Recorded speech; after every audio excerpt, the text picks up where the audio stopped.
Namaskar, I'm Gaurav Bidve and you're watching Boundaries and Beyond Lab. I work at the intersection of psychology and law, where identity, power, and consequence quietly intersect. Before we begin, this is not about any one organization or individual. It reflects a composite professional experience I have encountered across structured environments. The purpose is not accusation. The purpose is awareness. Because when patterns repeat across systems, they deserve examination. In the previous episodes, we explored respect inside relationships, how subtle reduction reshapes identity, how power shifts confidence without noise. But those psychological patterns do not remain inside homes. They enter offices because the workplace is also a relationship, just more structured, more documented, more silent. Today, we examine what happens when someone challenges power inside structure. Most organizations today are certified. Great place to work, employee engagement surveys, grievance portals, psychological safety statements. On paper, everything appears aligned. But certification reflects structure. Safety reflects behavior. And behavior is tested only when power feels challenged. The real question is not, are policies present? But it is, what happens after someone raises a concern?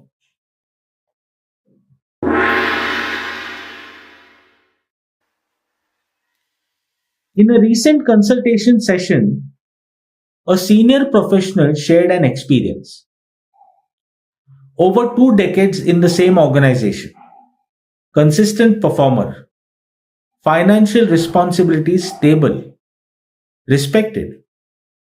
He raised a concern internally, calmly, factually, professionally. After that, nothing dramatic happened, but everything shifted. Emails were scrutinized more. Minor errors became visible. Tone changed. Opportunities were narrowed. He did not become incompetent. He became visible. And in insecure systems, visibility is not protection. It is exposure. And when visibility changes, identity reacts.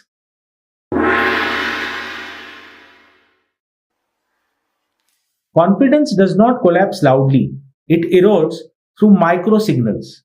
He told me, I began questioning whether I had overestimated myself. Not because performance dropped, but because perception changed. Sleep became lighter. Meetings became heavier.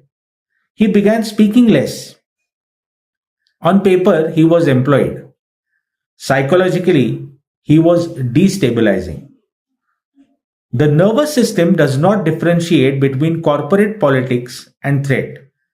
It responds to instability. That response is not weakness, it is human.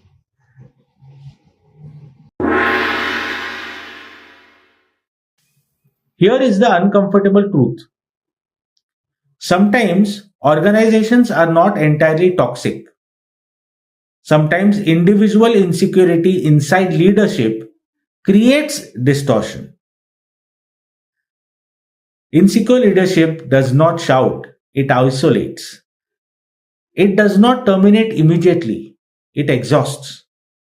Expectations shift mid cycle. Documentation tightens. Feedback becomes vague. It appears procedural, but it feels personal. And because it looks structured, it becomes difficult to challenge.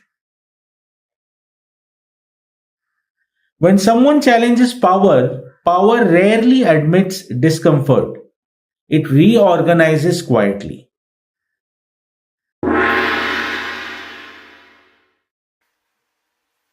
Emotion reacts instantly.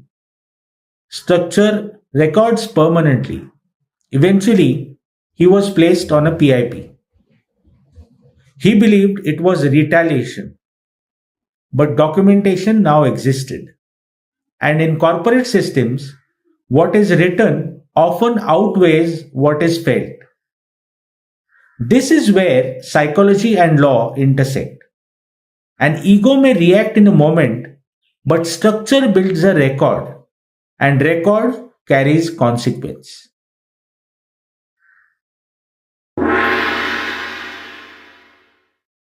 Resignation emails remain, EIP records remain, performance notes remain. The emotional intensity fades, documentation does not. The cruelest part, no one paused to evaluate the psychological impact on the person who tried to protect fairness. Not the manager, not the HR partner, not the system. He trusted the process, but the process did not protect his mental stability. And when ethical employees begin questioning themselves, organizations lose something deeper than talent. They lose trust.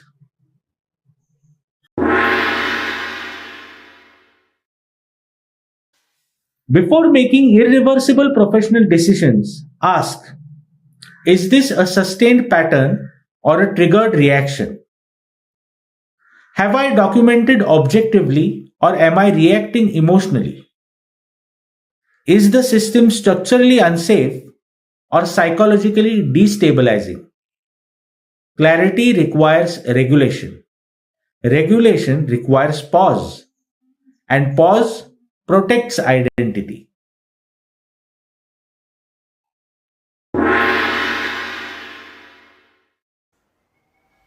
Some workplaces are genuinely unsafe.